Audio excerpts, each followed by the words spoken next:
You know, from time to time we have a guy call and say that, hey, the deer aren't hitting my food plots like they did last year. What's the deal? You know, and this happens. And I've got some solutions to what this problem could be.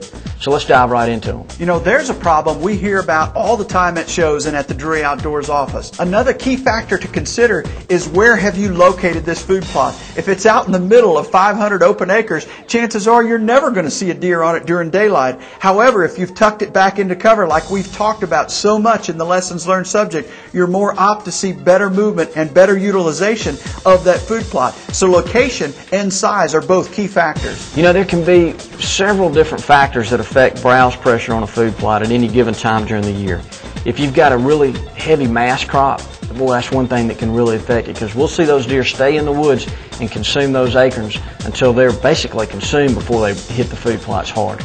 Or if an adjoining landowner has a giant, huge food source like a cornfield or a soybean field or alfalfa, a lot of times at certain times of the year those deer really key into those fields and they can concentrate on that forage until it's consumed before they hit your food plots. One of the simplest solutions to this week's problem is look at what's in the food plot. Is it designed to be palatable at the time of the year that you're hunting that food plot? i.e. Maximum, one of our favorite products from BioLogic. Terry and I live by that product. But it's designed for the latter part of the season. When the frost starts to hit and breaks that plant down, it gets much more palatable to the deer. So we key in on it from November 15th and later. We plant other products like Green Patch Plus for the early part of the season. So take a look at what's in your food plot, and that might be the answer as to why they're not hitting it. If you look and the mass crop isn't a problem, there's not big, huge food sources around you, there may be something wrong with your dirt or the way the plants are uptaking the nutrients. So we need to look at your pH. We need to look at your fertilizer regime. And we can do all these things and help you understand what may have gone wrong. The first step is to do a soil test. You can go to our website, mossyoakbiologic.com, click on the soil test icon, and we can understand your pH, understand your fertilization regime, and we can help understand, because if the pH is real low, those plants can be bitter. And all this works hand in hand.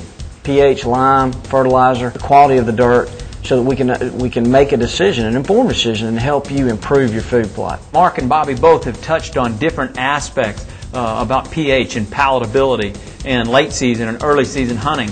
Well, there's other strategies that go into it. It's about understanding or identifying what type of parcel you have.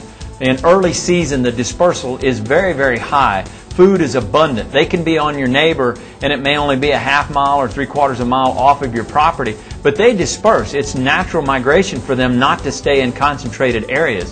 And then late season, a lot of times they'll pile into a certain area. So you really have to identify your parcel, find out whether it's a transition area, find out whether it's a bedroom, or find out if it's one of those areas where they like to come to at night and go out and use it as a romper room. It's as much about understanding what type of parcel you have and identifying it as it is about trying to figure out why or why not they're eating the food plots.